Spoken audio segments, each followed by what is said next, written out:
উচ্চ মাধ্যমিক পরীক্ষায় তৃতীয় সেমিস্টারে রাজ্যের দ্বিতীয় স্থান সিউড়ির চন্দ্রবতী উচ্চ বিদ্যালয়ের ছাত্র তপব্রত দাস। এই সাফল্যে খুশি ছাত্র এবং তার পরিবারের লোকজন। ছাত্রটি জানিয়েছে, ভালো রেজাল্ট করবো আশা করেছিলাম, কিন্তু সেকেন্ড হব রাজ্যের মধ্যে ভাবিনি। ইঞ্জিনিয়ারিং নিয়ে পড়াশোনা করার ইচ্ছে রয়েছে। সমস্ত বিষয় একটি করে গৃহশিক্ষক ছিল। গৃহশিক্ষকের কাছে পড়াশোনার পাশাপাশি প্রায় 4 ঘন্টা বাড়িতে পড়াশোনা করতেন তিনি, এমনটাই জানিয়েছে। ভালো লাগে ছবি আঁকতে। তার বাবা পেশায় শিক্ষক, মা নার্স।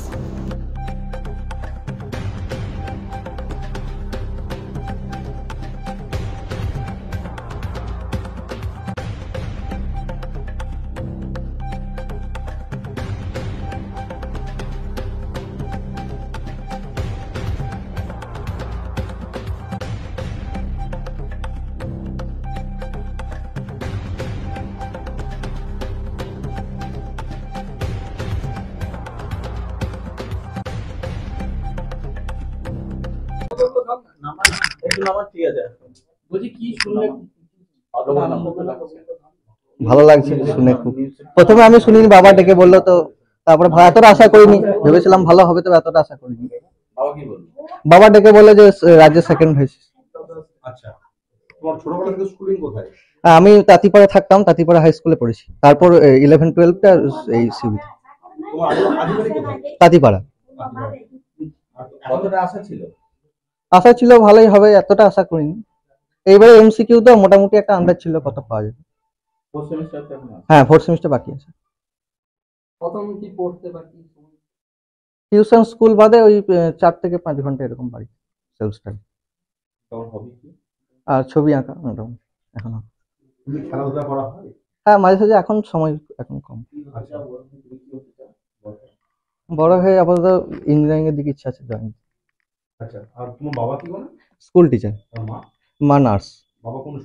Metala high school. মা মুক্তিপুর সুস্বাস্থ্য কেন্দ্র। হ্যাঁ। হ্যাঁ, স্কুলের টিচার, টিউশন টিচার, বাড়ির সকলে। সব সাবজেক্টে একটা করে, 6টা সাবজেক্টে একটা করে।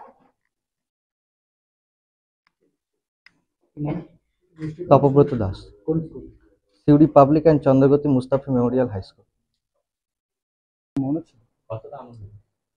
আনন্দ ঠিকই আছে, কারণ তো স্বাভাবিক ব্যাপার। হ্যাঁ, 4th সেমিস্টারটা বাকি আছে, এখন দেখা যাক কি হচ্ছে। এখন তো বলা খুব মুশকিল, এর থেকে ভালো হওয়ার সম্ভাবনা তো খুব একটা নেই, কারণ সেকেন্ড আছে, ফার্স্ট ছাড়া তার কোনো পজিশন নেই। হ্যাঁ, হতে পারে, হ্যাঁ সে সম্ভাবনা আছে, কারণ বরাবরই ভালো ছিল পড়াশোনায়। দেখা যাক, মাধ্যমিকে একটু খারাপ হয়েছিল বলে মনটাও খারাপ ছিল। মাধ্যমিকে 680 পেয়েছিল। হ্যাঁ, আমি একজন। হ্যাঁ, ভালো তো লাগছে। না, মাধ্যমিক র্যাঙ্ক করতে পারিনি।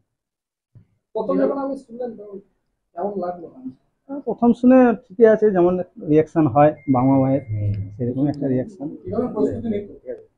প্রস্তুতি বলতে স্কুল, হ্যাঁ গৃহশিক্ষক ছিল, আর নিজেই পড়তো, সেলফ স্টাডিটাই বেশি ওর পছন্দের ছিল। পড়াশোনার বাইরে মূলত ছবি আঁকা, হ্যাঁ লেখালেখিও করে অল্প স্বল্প। ভবিষ্যতে ওর হয় ইঞ্জিনিয়ারিং, না হলে জেনারেল লাইনে পড়ালেখা। আমার কোনো ইচ্ছা নেই, ছেলে যা পড়বে তাই। আমার নাম ভাগবত দাস।